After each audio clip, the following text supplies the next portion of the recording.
चलो बच्चा स्टार्ट करते हैं। ये सम है हमारा वेटेड एवरेज का मेथड का सम है।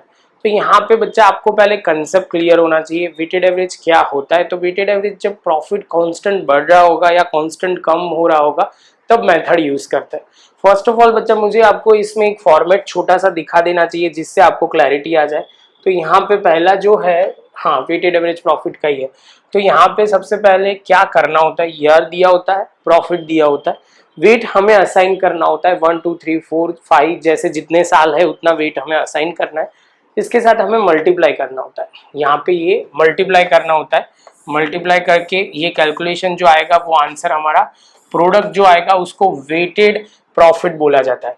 क्या बोला जाता है बच्चा? Weighted profit. और उसके बाद वेटेड प्रॉफिट के बाद टोटल प्रॉफिट, हमें total weight profit, total profit ऐसा भी बोल सकते हो। टोटल प्रॉफिट यहाँ पे, और ज्यादा टोटल वेटेड प्रॉफिट लिखो तो ज्यादा सही है। टोटल वेटेड प्रॉफिट जो आंसर आया डिवाइड बाय टोटल हमारा वेट होगा वो लिखेंगे, जितना टोटल होगा। जैसे यहाँ 10 है तो हम 10 लिखेंगे। और लास्ट में जो टोटल वेटेड एवरेज प्रॉफिट आया उसको हम मल्टीप्लाई करेंगे गुडविल ढूंढने के लिए, weighted average profit into number of year purchase. Number of year purchase ध्यान से समझना, देख के करना तो प्रॉब्लम नहीं होगा। कि इतना पॉइंट है जो आपको ध्यान में रखना है।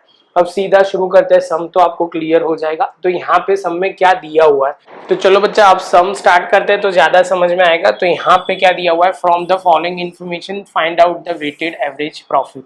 वहां पे वर्ड लिख दिया है वेटेड एवरेज प्रॉफिट। और वेटेड एवरेज प्रॉफिट फिर से बोल रहा हूँ, जब प्रॉफिट कंटिन्यूअसली इंक्रीज होगा या डिक्रीज होगा तब भी वेटेड एवरेज प्रॉफिट ढूंढा जाता है। यहाँ पे देखो ईयर दिए हुए है अलग अलग 4 साल, मतलब कॉन्टिन्यूसली एक एक ईयर दिया हुआ है 60 70 90 1 टाइम। तो फर्स्ट ऑफ ऑल बच्चा हम इसी में ही एक्सटेंड करते हैं ये में। तो लिखते हैं वेट, वेट दिया हुआ है तो हम वेट असाइन करेंगे 1 2 3 4। जो पहले का साल होगा उसको दूर है उसको 1 देंगे, 2 3 4, जैसे जैसे नजदीक के साल को इंपॉर्टेंस हम ज्यादा देंगे। उसके बाद बच्चा यहाँ पे हम क्या करेंगे, तो यहाँ पे वेटेड प्रॉफिट, वेटेड प्रॉफिट हम ढूंढ लेंगे। तो यहाँ पे सिंपल मल्टीप्लाई करना है ये दोनों को, 60 इंटू 1 60,000, 60 70 इंटू 2 140, 140 हो गया। ये हो जाएगा 90 इंटू 3 तो 2,70,000, और यहाँ पे हो जाएगा 4,40,000। इसको आपको लिखना है तो टोटल वेट यहाँ पे आपको लिखना है, टोटल करके लिख दो तो भी चलेगा। यहाँ पे टोटल वेट आएगा 7 और 3 तो 10, और इसका टोटल तो हम कैलकुलेटर पे ही करेंगे जिससे कि आगे जाके कंफ्यूजन ना आए। 60,000 प्लस 140 2 लाख हो गया, 270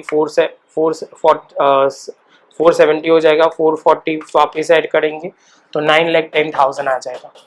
ये हमें क्या मिला बच्चा, वेटेड प्रॉफिट मिला।